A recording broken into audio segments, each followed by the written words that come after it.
Hello students, I am Priyanka and you are watching Vedanta classes. आज इस topic में मैं आपको जैसे कल की वीडियो में मैं बताई थी कि पेट्रोलियम, डीजल, केरोसिन, नेचुरल जो भी नेचर के रूप में हमें जो प्राप्त होते हैं, नेचर गैस, जो भी हमें नेचर में जो भी हमें प्राप्त होते हैं उसे और क्या किया जाता है, रिसाइकलिंग करके या फिर उसे और केमिकल मेथड द्वारा हम लोग किसी पदार्थ को हम लोग और कैसे अच्छी तरीके से उसे क्या कर सकते हैं, उसे यूज कर सकते हैं। तो मैं आपको बताई थी पेट्रोल के बारे में। ये हमारे नेचर में, प्राकृतिक में ये उपलब्ध होते हैं, अवेलेबल होते हैं। तो पेट्रोलियम के बारे में मैं बताई थी कि ये प्राकृतिक में अवेलेबल है, लेकिन डायरेक्ट हम पेट्रोलियम को यूज तो करते ही नहीं है, नहीं ना करते हैं। उसे क्या किया जाता है, उसे और किसी प्रोसेस द्वारा, दूसरे प्रोसेस के द्वारा पेट्रोलियम से पेट्रोल बनाया जाता है। तब जाकर हम लोग क्या करते हैं, पेट्रोल का यूज करते हैं, यूज में पेट्रोल आती है। तो मैं nature fuel, manufacturing fuel, nature fuel में मैं बताई थी जो नेचर में अवेलेबल होते हैं, जैसे लकड़ी, जैसे कोयला, जैसे नेचुरल गैस, प्राकृतिक गैस जिसे बोलते हैं। नेचर में हम लोग को पेट्रोलियम प्राप्त होते हैं, तो नेचर फ्यूल में ये आते हैं। तो आज मैं एक्सप्लेन करूंगी पेट्रोलियम के बारे में। पेट्रोलियम यानी जिससे हमें पेट्रोल मिलता है। पेट्रोलियम को शुद्ध करके, पेट्रोलियम को और प्रोसेस के द्वारा उसे क्या करके, प्रोसेस के द्वारा उसे शुद्ध करके उसे पेट्रोल बनाया जाता है। ठीक है, उसे पेट्रोल बनाया जाता है। तो पेट्रोलियम से ही हमें पेट्रोल प्राप्त होती है, जो हम लोग पेट्रोल यूज करते हैं अपने गाड़ियों में। पेट्रोल का सिर्फ गाड़ी में ही नहीं काम होता है, जो भी क्या है, जो हमें और भी तरीकों से कारखानों में, जिससे हम लोग क्या कर सकते हैं, इंजन के चलने में हम लोग मदद ले सकते हैं।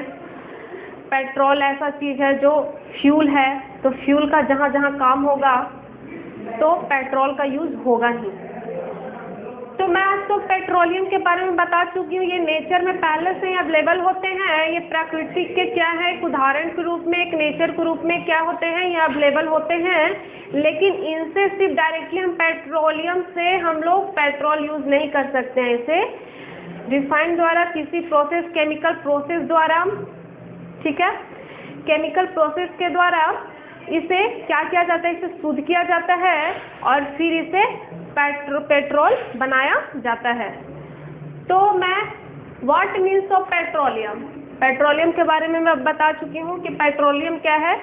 तो ये एक नेचर थिंग्स है, प्राकृतिक वस्तु है, प्राकृतिक लिक्विड के रूप में, ठोस के रूप में, सॉलिड कहें, गैस कहें या फिर लिक्विड बोलें, तो ये क्या मिलती हैं, प्राकृतिक में ऑलरेडी अवेलेबल होती हैं। ये प्राकृतिक संसाधन के रूप में जैसे बोल सकते हैं। ये नेचुरल फ्यूल हैं, जो मैं कल भी मैं वीडियो में बताई थी कि नेचुरल फ्यूल में आते हैं, वो प्राकृतिक में पहले से ही अवेलेबल होते हैं।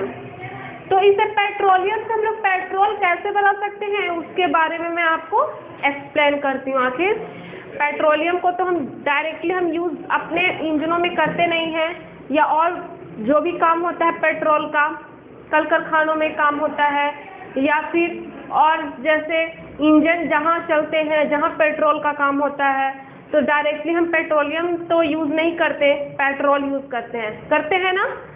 तो मैं आज बताऊंगी पेट्रोल को कैसे, पेट्रोलियम से पेट्रोल कैसे बनाया जाता है।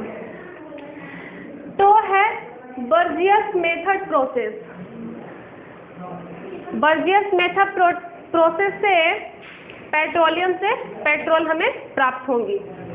तो इस प्रोसेस में यह है, इस प्रोसेस में हम लोग ये देख सकते हैं कि बर्जियस प्रोसेस में, मेथड प्रोसेस में हम लोग ये देख सकते हैं कि इस प्रोसेस में कोयले के चूर्ण को, जो कोयला का जो चूर्ण होता है, उस चूर्ण को हम लोग क्या करते हैं, लेते हैं। ठीक है, उस चूर्ण को भारी तेल में मिश्रित कर देते हैं और मिश्रण करने के बाद आयरन ऑक्साइड को इस मिश्रण में मिला देते हैं।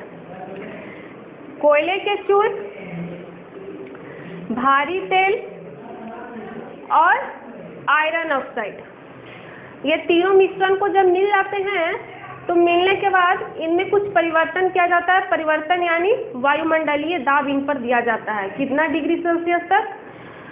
तो 450 या फिर 250 डिग्री सेल्सियस तक इन पर वायुमंडलीय दाब किया जाता है। जब इन पर हम लोग वायुमंडलीय दाब डालते हैं तो ये क्या हो जाते हैं, वायुमंडलीय दाब डालने के बाद इस पर हाइड्रोजन गैस इस दाब पर प्रवाहित की जाती है। जब इस पर हाइड्रोजन गैस दाब प्रवाहित की जाती है तो जो पहले से कोयला जिसमें मिश्रण डाली थी मैं, जिस विधि में मिश्रण डाला गया है बर्जियस मेथड में, पहले जो मिश्रण डाला गया था कोयला जो हाइड्रोजन होते हैं वो एक उच्च अनुभार वाले हाइड्रोकार्बन बना लेते हैं। जब हम दाब डालते हैं तो उच्च अनुभार वाले हाइड्रोकार्बन बना लेते हैं और यह भंजन, और ये हाइड्रोकार्बन का जो मिश्रण बन जाता है, अब इस मिश्रण को भंजन विधि के द्वारा जब इनका प्रोसेस भंजन किया जाता है, जब इस हाइड्रोकार्बन का भंजन किया जाता है तो सीधा में पेट्रोल प्राप्त हो जाता है। एक बार मैं इसे और एक बार एक्सप्लेन करूंगी। बर्जियस प्रोसेस मेथड में जब कोयले के चूर्ण को जब भारी तेल में डुबाते हैं और इस मिश्रण में आयरन ऑक्साइड को भी मिश्रित कर लेते हैं तो इस पर क्या होता है, वायुमंडलीय दाब डाला जाता है। 450 वायुमंडलीय डिग्री सेल्सियस दाब डाल सकते हैं, 250 डिग्री सेल्सियस दाब इस पर डाल सकते हैं। डालने के बाद इसमें हाइड्रोजन गैस प्रवाहित की जाती है और हाइड्रोजन गैस क्या होते हैं, कोयले के चूर्ण के साथ मिलकर क्या बन जाते हैं, एक उच्च अनुभार वाले हाइड्रोकार्बन बन जाते हैं। जब ये मिश्रित हाइड्रोकार्बन उच्च अनुभार वाले हाइड्रोकार्बन का भंजन किया जाता है तो हमें डायरेक्टली पेट्रोल प्राप्त होता है। समझ में आया आपको? इस तरीके से पेट्रोल को हम लोग शुद्धिकरण करते हैं। ठीक है, तो इससे हमें क्या मिलता है, पेट्रोल मिलता है। अब है what means of petroleum gas. Petrol के बारे में जाने। अब जानिए पेट्रोलियम गैस क्या है। तो पेट्रोलियम गैस ये होते हैं, सबसे पहले तो पेट्रोल तो होता है, ये तो हाइड्रोकार्बन होता ही है, ये तो आप लोग को पता होगा। एक और पेट्रोलियम के बारे में इसका प्रॉपर्टी मैं बता देती हूँ। पेट्रोलियम जल से क्या होता है, हल्का होता है, यानी जल में अविलय, यह घुलने वाला नहीं है, यानी पेट्रोल जल में कभी घुलता नहीं है। और यह क्या होता है, जल से हल्का होता है पेट्रोल। मैं पहले से एक्सप्लेन करती, लेकिन मैं सोची कि इसके प्रॉपर्टीज पेट्रोल बताने के बाद मैं इसकी प्रॉपर्टी बताऊंगी। तो पेट्रोलियम के बारे में ये है, पेट्रोल के बारे में कि पेट्रोल क्या होता है, जल से हल्का होता है, यानी जल में अविलय है, यानी घुलने वाला घुलनशील पदार्थ नहीं है कि जल में जाएगा और घुल जाएगा, नहीं, ये पलवन करते हैं यानी तैरते हैं। ठीक है, अब है next, what means of petroleum gas. Petroleum gas आखिर है क्या? आप लोगों ने एलपीजी का नाम सुना होगा, एलपीजी का नाम सुना है ना। एलपीजी सिलेंडर सभी के घरों में होते हैं, जिनका घरेलू कार्य के लिए किया जाता है, घरेलू काम उनसे लिया जाता है। तो एलपीजी गैस जो होते हैं, पहले मैं बता देती हूँ कि पेट्रोलियम गैस आखिर क्या क्या चीज से मिलकर बना होता है। ये इथेन, प्रोपेन और ब्यूटेन का मिश्रण होता है पेट्रोलियम गैस। समझ में आया? और इसका मुख्य अवयव होता है नॉर्मल और आइसोब्यूटेन का मिश्रण होता है। जो हम लोग घरों में जो एलपीजी गैस यूज करते हैं ना, तो एलपीजी गैस में नॉर्मल एवं आइसोब्यूटेन का मिश्रण होता है।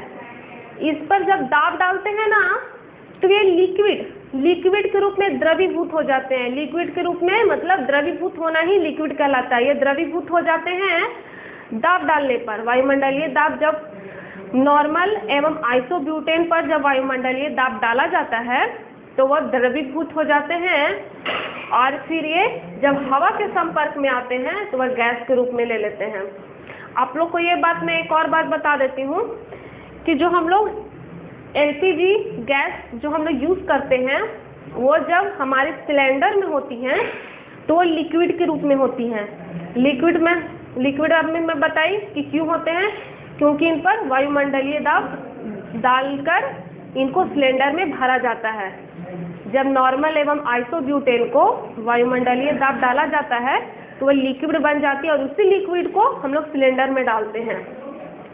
लेकिन जब वही लिक्विड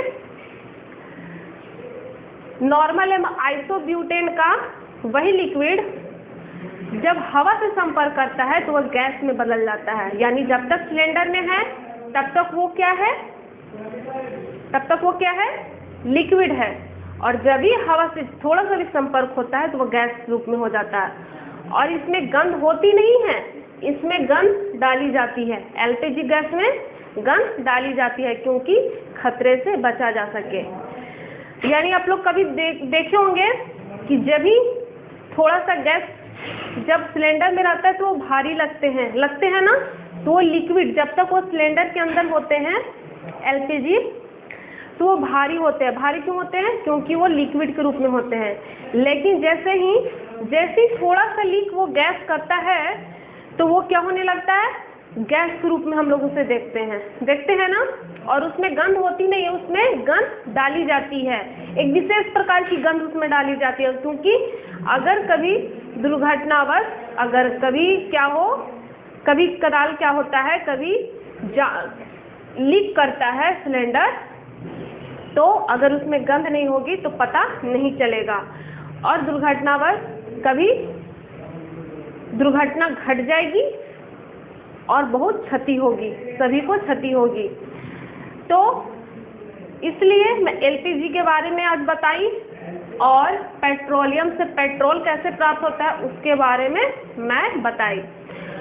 तो अगर आपको ये वीडियो पसंद आया हो तो please do like, share and subscribe.